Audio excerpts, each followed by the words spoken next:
Halo sahabat YouTube, ketemu lagi dengan saya Mendy Krisdiantoro di channel Uang Receh. Bagaimana kabar kalian hari ini? Tentu saja dalam keadaan yang baik ya. Nah teman-teman, FAT begitu banyak, berita negatif cukup banyak. Mulai dari debt ceiling, terus gangguan pada jaringan Bitcoin, Binance lagi dan lagi kena FAT soal pending withdrawal. Tapi untuk hari ini Uang Receh melihat Bitcoin di time frame hourly hijau begitu pekat ya teman-teman. Apa penyebabnya dan potensiali apa yang bisa kita manfaatkan dari beberapa FAT yang datang ya. Nah, Uang Receh akan bahas itu semua dan Uang Receh harap jangan di skip untuk video ini. Dan tentunya satu lagi buat kalian yang belum subscribe channel Uang Receh, mari bersama-sama kita dukung channel Uang Receh dengan klik tombol subscribe-nya. Dan jangan lupa nyalakan icon loncengnya agar setiap channel Uang Receh itu upload video terbaru, kalian langsung dapat notifikasinya guys. Tanpa berlama-lama kita akan masuk terlebih dahulu ke sentimen positif yang membuat harga Bitcoin itu lompat sebesar kurang lebih 500 US dollar teman-teman. Nah, Uang Receh sempat akses yang namanya investing.com untuk mengecek kalender ekonomi apa yang ada di hari ini. Dan secara cukup mengesankan teman-teman, ternyata hari ini adalah pengumuman data CPI atau Core Inflation ya.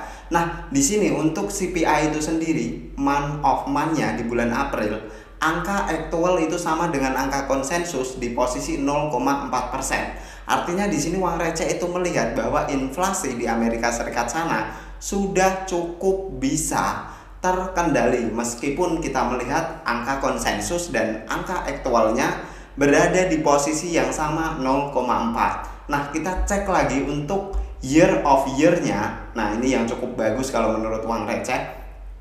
Angka aktual di sini berada di posisi 4,9. Sedangkan untuk konsensus dan previous itu berada di angka 5%, teman-teman. Nah, dari data ini sebenarnya ini adalah sebuah sentimen yang cukup positif. Karena apa? Inflasi dari bulan ke bulan sepertinya sudah berhasil dibendung oleh Amerika sana melalui langkah atau kebijakan yang dilakukan The Fed meskipun menaikkan suku bunga dan efeknya mungkin banyak perbankan yang kena likuidasi teman-teman atau bangeran lah istilahnya. Tapi secara general untuk mengatasi inflasi, langkah dari The Fed dalam menaikkan suku bunga cukup kita acungi jempol. Dan hal ini tercermin lagi di bulan April ya teman-teman, dan rilis di bulan Mei dengan angka 4,9% untuk inflasinya. Nah, dari data ini Uang Receh itu melihat untuk after data tersebut rilis, Bitcoin itu langsung lompat sebesar 500 US dollar teman-teman. Meskipun isu-isu negatif masih berkembang di belakangnya. Nah, salah satu isu negatif yang cukup mencengangkan, Uang Receh itu sebenarnya melihat bahwa ini datang dari Binance. Nah, sebenarnya kalau kita tilik lebih jauh, ini bukan kesalahan dari Binance atau Binance tidak bermaksud untuk melakukan pending withdrawal Bitcoin. Nah, di luar itu semua sebenarnya tujuan Binance kalau Uang Receh itu lihat adalah terlebih untuk mengamankan aset kalian di tengah padatnya jaringan Bitcoin gara-gara BRC20 teman-teman. Nah, buat kalian yang mungkin belum mengetahui, BRC20 itu adalah semacam NFT-nya tapi berjalan di jaringan Bitcoin. Artinya banyak orang itu minting NFT yang menggunakan satuan terkecil dari Bitcoin yaitu 1 Satoshi diubah menjadi non-fungible token. Nah, hal inilah yang menyebabkan transaksi Bitcoin itu semakin padat dan berbobot teman-teman. Biasanya transaksi Bitcoin itu hanya merupakan pengiriman dari wallet ke wallet dan sekarang digunakan untuk minting NFT. Nah, itu secara tidak langsung memang cukup memberatkan Bitcoin. Dan apa yang dilakukan oleh Binance kalau menurut Uang Receh pribadi itu cukup bagus. Karena apa? Dengan pembatasan yang dilakukan Binance atau dengan yang dilakukan Binance itu membatasi atau melakukan penghentian sementara untuk withdrawal Bitcoin, itu menyebabkan pengguna mungkin agak sedikit, wah apakah Binance sekarang bangeran ya, dana kita tidak tersedia di Binance. Nah, informasi tersebut dibantah dan tepatnya Sisi langsung mengucapkan bahwa untuk withdrawal dihentikan sementara karena ada kepadatan transaksi di jaringan Bitcoin. Dan ini adalah sebuah langkah yang cukup oke menurut Sisi, karena dengan hal tersebut artinya sebenarnya nasabah itu harus merasa lebih safe dananya di Binance ketimbang harus ikut antrian dan beberapa transaksi besar mungkin pending transaksi teman-teman. Justru kalau kalian melakukan transaksi dan transaksinya pending, kalian akan lebih khawatir di situ. Karena apa? Di sini kita melihat berhasil atau enggak transaksi kita. Karena di alamat wallet sudah tidak ada, prosesnya sudah proses send, tapi masih berjalan di tengah-tengah teman-teman. Nah, hal itulah yang Binance tidak inginkan, karena dengan transaksi seperti itu atau tidak terjaminnya transaksi nasabah, sama aja Binance tidak safu ya teman-teman. Itu merupakan salah satu logo atau kata-kata yang sering diucapkan oleh Sisi. Nah, menurut uang receh secara pribadi untuk Binance sudah cukup oke melakukan pembatasan atau pending withdraw untuk Bitcoin pada kasus kemarin, karena BRC20 cukup penuh dengan meme token yang diupload atau diminting di blockchain Bitcoin. Nah, selain itu, euforia meme token memang belakangan ini sedang hype ya. Apalagi kita melihat ada PP Coin, ada Shiba Inu, ada Dogecoin. Semua itu adalah meme token yang sebenarnya kalau secara utilitas mungkin enggak terlalu berguna seperti Bitcoin, Ethereum, BNB ataupun beberapa koin yang secara use case itu sudah punya lebih bagus teman-teman. Apalagi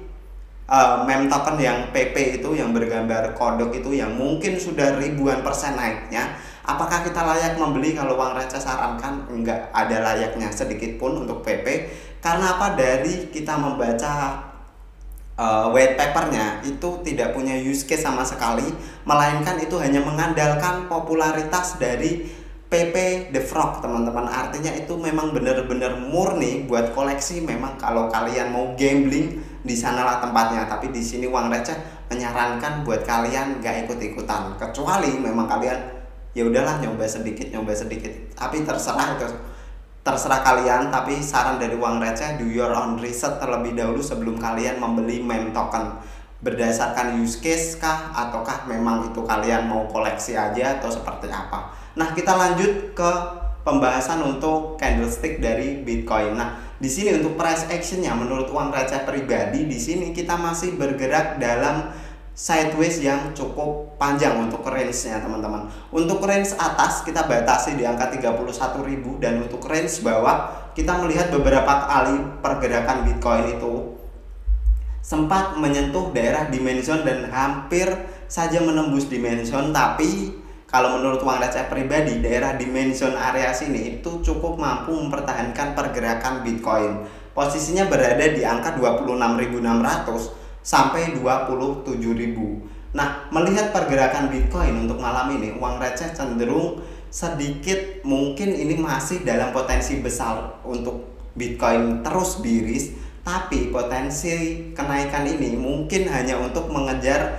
titik ke higher low-nya teman-teman ya. Bisa jadi Bitcoin akan terkoreksi lagi dan mungkin menyentuh ke level 26.600 atau bahkan mungkin untuk retest ke daerah major supportnya, yaitu di posisi 25.000. Nah, hal itu bisa tercancel teman-teman. Jadi nggak melulu kalau patternnya biris Bitcoin akan terus biris. Hal ini bisa di cancel asalkan Bitcoin itu untuk di time frame 4 hourly ini mampu break dari posisi sekitar 29 ribuan. Artinya Bitcoin akan terbentuk yang namanya V formation, dan after itu ada potensial Bitcoin akan mengejar lagi ke bagian supply zone di level sekitar 31 ribuan. Nah, itu adalah price action di sekitaran 4 hourly. Nah, kita lihat di time frame harian. Di sini uang receh melihat secara garis besar kita masih sideways, kita masih creating base di bagian atas, dan menurut uang receh pribadi hal ini cukup oke. Meskipun kita melihat beberapa hari belakangan cukup banyak FAT, mulai dari bank-bank yang bangkrut, terus ada kemarin kasus dari jaringan Bitcoin sempat lemot, artinya terlalu banyak transaksi. Apalagi Amerika yang mulai krisis dengan likuidasi dan semakin dekat dengan batas 1 Juni untuk menaikkan debt ceiling ya teman-teman. Dan jika hal itu semua mungkin di luar skenario kita atau secara fundamental di luar skenario kita, potensial memang Bitcoin akan sedikit drop di time frame harian. Nah, potensi yang perlu kita cek adalah jika Bitcoin itu tembus di demand zone-nya di sekitaran area 26.600, ada kemungkinan besar Bitcoin akan testing ke major support yaitu di posisi 25.000, dan uang receh di area 25.000 cukup kuat karena di area tersebut untuk time frame harian juga ada exponential moving average 200. Artinya di area itu adalah confluence of support yang secara tidak langsung akan cukup mampu mempertahankan pergerakan Bitcoin di time frame harian teman-teman. Nah, jika Bitcoin itu mampu break di posisi sekarang dan melanjutkan atau mengejar di posisi high sebelumnya, high level sebelumnya yaitu di sekitaran 29.600, ada potensial Bitcoin akan mampu retest lagi ke psikologi areanya yaitu angka 30.000. Dan after itu jika Bitcoin itu mampu mempertahankan pergerakan di angka 30.000, kemungkinan besar Bitcoin akan lanjut lagi teman-teman untuk mengejar ke supply zone utama atau major resisten di sekitaran area 31.000 sampai 32.000 teman-teman. Nah, itu adalah probabilitas di time frame harian untuk Bitcoin. Kalau menurut uang receh pribadi dari posisi grafik yang seperti ini, uang receh masih cenderung bullish teman-teman untuk Bitcoin, asal Bitcoin tidak lebih rendah dari posisi 25.000. Mengingat beberapa sentimen memang negatif, tapi uang receh percaya bahwa US cukup mampu mempertahankan ekonominya. Apalagi kita melihat dari ekonomi kalender investing.com bahwa hasil untuk CPI cukup bagus untuk hari ini, dan hal itu tentunya akan mengubah perspektif dari The Fed untuk memandang atau mungkin menurunkan suku bunga, atau paling enggak di bulan Juni nanti pada saat pertemuan FOMC meeting tidak akan ada kenaikan bunga lagi teman-teman. Artinya angka sekarang, suku bunga sekarang di posisi 5 sampai 5,25% adalah final untuk tahun ini atau paling atas untuk tahun ini teman-teman. Dan semoga saja seperti itu. Buat kalian yang masih hold Bitcoin, uang receh sarankan don't be panic, karena hal ini sebenarnya menguntungkan dari segi mining kalau menurut uang receh. Artinya mungkin dari segi mining akan cukup interest karena jaringan Bitcoin padat, artinya reward mereka juga semakin banyak. Dan artinya satu lagi, kalau mining itu semakin bersemangat, makin banyak mining baru, tentunya jaringan Bitcoin akan semakin kuat dan SHA 256 itu akan semakin oke secara jumlah validasi atau nodes ya teman-teman. Nah, sekian dulu untuk pembahasan uang receh pada kesempatan kali ini. Buat kalian yang tertarik dengan pembahasan ini, bisa dibantu share, bisa dibantu like, bisa dibantu komentar juga untuk videonya. Terima kasih untuk menonton sampai akhir. Thank you for watching till the end. See you on the next video.